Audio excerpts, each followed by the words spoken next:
샬롬, 사랑하고 축복합니다. 함께 찬송가 331장 찬양하겠습니다.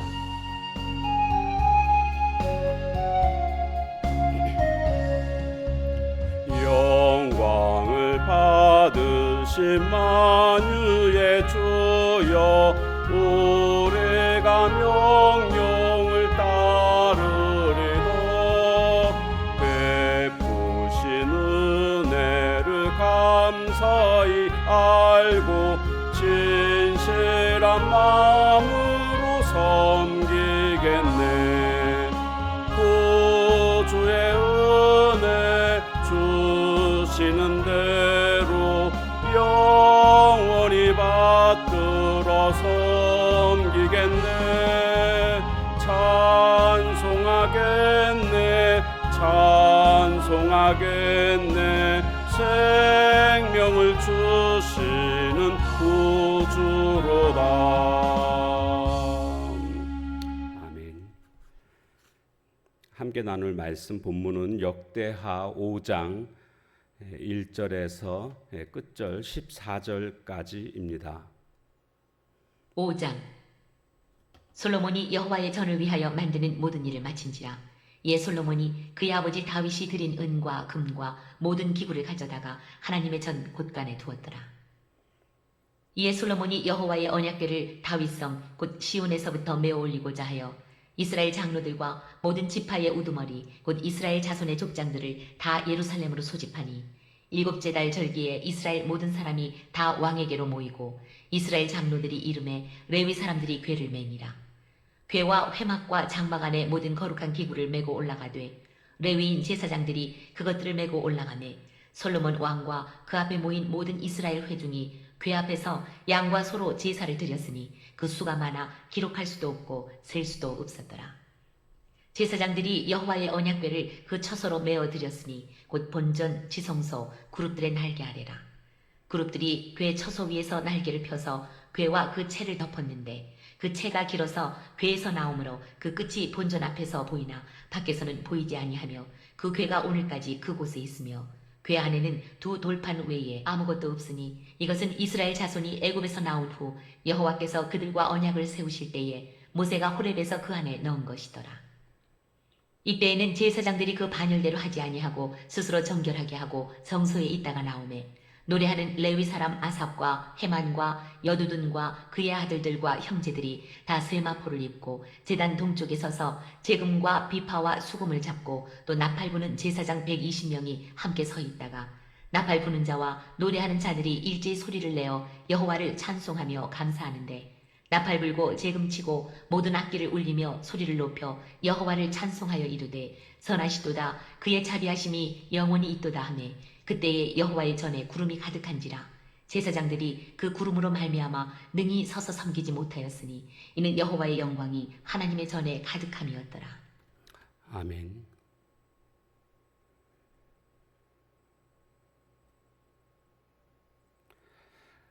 솔로몬은 이제 왕이 된 지 4년이 되었을 때에 성전을 건축하기 시작합니다. 그리고 7년여의 건축 기간을 통해서 성전을 공사를 마치게 됩니다.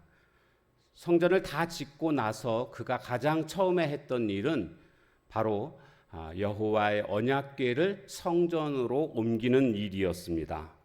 성전을 옮길 때에, 성전에 이 언약궤를 옮길 때에 그는 5절에 보니까 궤와 회막과 장막 안에 모든 거룩한 기구를 메고 올라가되 레위인 제사장들이 그것들을 메고 올라가매, 이렇게 레위인 제사장, 이 고핫 자손을 의미하는 것인데요.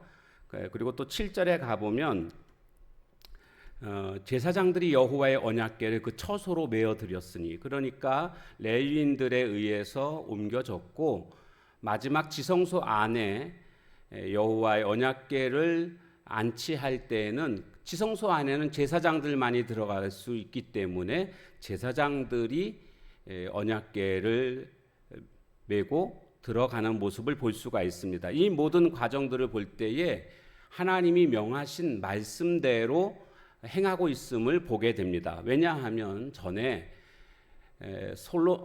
다윗 왕이 언약궤를 옮길 때에 말씀대로 하지 않았다가 큰 낭패를 본 적이 있었습니다.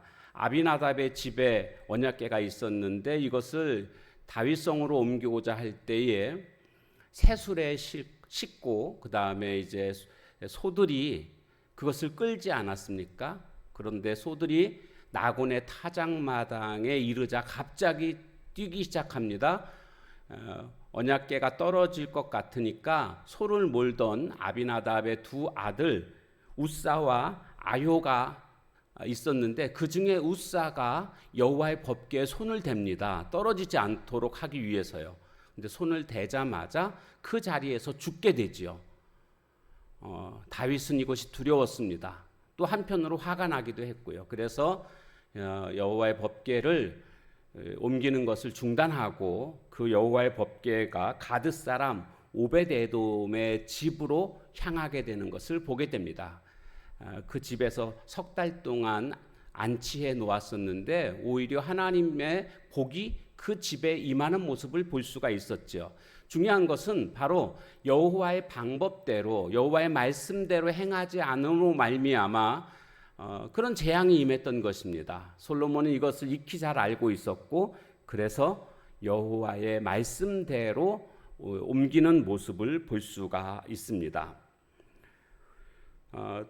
오늘 어떤 일을 하고자 할 때에 나의 생각, 나의 판단 이것이 중요한 것이 아니고요. 여호와의 말씀이 가장 중요한 것입니다. 아무리 작은 일일지라도 여호와의 말씀에서 어떻게 행하고 있는가를 우리는 살펴보고 말씀대로 행하는 모습이 되어야 합니다. 내가 하나님의 말씀대로 그렇게 순종하며 살아가야 되는데 그것을 방해하고 있는 그런 장애물들은 어떤 것들이 있는지를 살펴보십시오. 그리고 장애물을 제거하십시오. 그래야만 우리가 하나님의 말씀대로 순종하며 살아갈 수가 있습니다. 하나님은 지금도 하나님의 말씀에 순종하는 자를 찾고 계십니다. 오늘 우리가 바로 그런 자가 되어야 합니다. 이제 여호와의 언약궤를 이제 성전에 안치를 했습니다. 지성소 안에다가 모셔두게 되지 않았습니까? 그때에 온 백성들 솔로몬 다 같이 그냥 하나님을 향하여서 찬양합니다. 악기를 다 동원해가지고 찬양하며 감사하는 이런 모습이 13절부터 나오고 있습니다. 자, 그때에 어떤 일이 벌어지는가를 우리가 살펴보게 되면 찬송하며 감사하는데 나팔 불고 재금치고 모든 악기를 울리며 소리를 높여 여호와를 찬송하여 이르되 선하시도다 그의 자비하심이 영원히 있도다 하매 그 다음에 이렇게 찬양을 했더니 여호와의 전에 구름이 가득한지라 하나님의 임재를 상징하고 있는 것입니다. 하나님께서 이 성전에 임재하셨고 그래서 이 성전 지은 것을 내가 받겠다. 하나님이 이렇게 지금 말씀하시는 겁니다. 한마디로 말하면 하나님께 인정받게 된 것입니다. 예, 이것이 중요합니다. 하나님이 인정하셔야 됩니다. 하나님의 일을 할 때 하나님이 마지막에 도장을 찍어 주셔야만 그 일이 끝나는 것입니다. 오늘 우리는 그래서 어떤 일을 하든지 간에 하나님께 인정받는 자가 되어야 합니다. 사람에게 인정받고자 하면요, 사람의 종이 됩니다. 나는 누구의 종이 되어야 하겠습니까? 오늘 하나님께 인정받고 하나님의 종이 되어야 합니다. 이 여호와의 언약궤 안에는 말씀해 보면 오늘 말씀에 보면 모세가 그 시내산에서 받았던 십계명 두 돌판만 있었다 이런 말씀이 나오고 있습니다. 원래 전에는 보면은 만나 항아리, 만나가 담겨져 있는 항아리도 그 안에 있었고 또 아론의 쌍난 지팡이도 그 안에 있었고 십계명 두 돌판도 있었고 이렇게 세 가지가 있지 않았었습니까? 그런데 성경을 살펴보게 되면 출애굽기 16장에 가보면 만나 항아리는 증거판 앞에 두었다고 말씀하고 있고요. 아론의 쌍난 지팡이는 민수기 17장에 가보면 증거계 앞에 두었다라고 말씀하고 있습니다. 열왕기와 역대기에 보면 이렇게 언약궤 안에는 10계명만 이 두 돌판만 있음을 말해주고 있습니다. 왜 그랬을까요? 왜 10계명만 그 안에 있을까요? 여호와의 영광, 이 여호와의 영광의 본질은 말씀이라는 것을 뜻하고 있는 것입니다.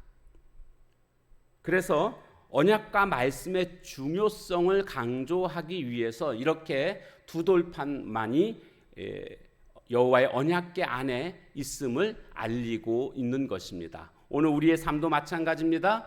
성도들에게 있어서 가장 중요한 것은 뭐겠습니까? 말씀입니다. 말씀. 하나님의 말씀. 이 말씀을 생명같이 여겨야 됩니다. 그리고 이 말씀을 기초로 해서 하나님을 향하여 찬양하는 겁니다. 하나님을 찬양할 때에 어떻게 됐습니까?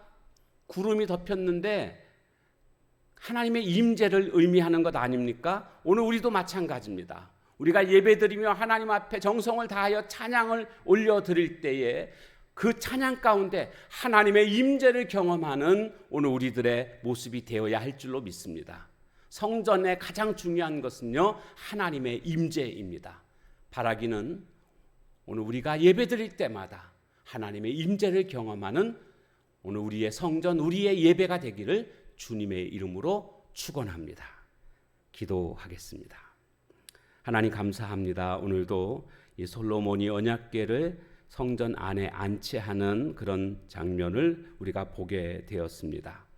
말씀대로 언약궤를 옮기는 모습을 통해서 오늘 우리가 하나님의 말씀대로 순종하며 살아가는 것이 얼마나 중요한가를 다시 한번 깨닫게 됩니다. 순종에 방해되는 요소들은 어떤 것들이 있는지 살펴보고 그것들을 제거하고 온전히 하나님의 말씀 앞에 순종하는 삶을 살아가는 우리 모두가 되게 하옵소서.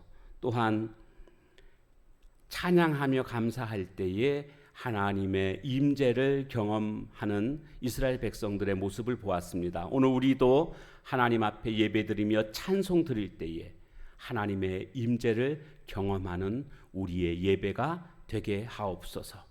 그냥 개념 없이 생각 없이 찬송하는 그런 모습이 아니라 정말 온 마음과 뜻을 다하여 하나님 앞에 마음속 깊은 곳에서부터 감사하며 찬양하는 우리의 모습이 되게 하옵소서. 예수님의 이름으로 감사하며 간절히 기도하옵나이다. 아멘.